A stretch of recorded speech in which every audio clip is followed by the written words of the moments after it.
Okay guys, ato ning i-testing na to ang Glock 18C Gen 4 sa way technology o ang long mag. So, testing na to karon ang semi and full auto. So, ano siya guys, no? So semi auto guys.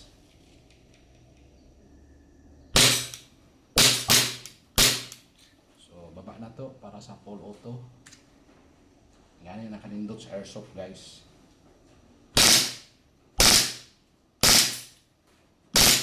So balik na to semi auto.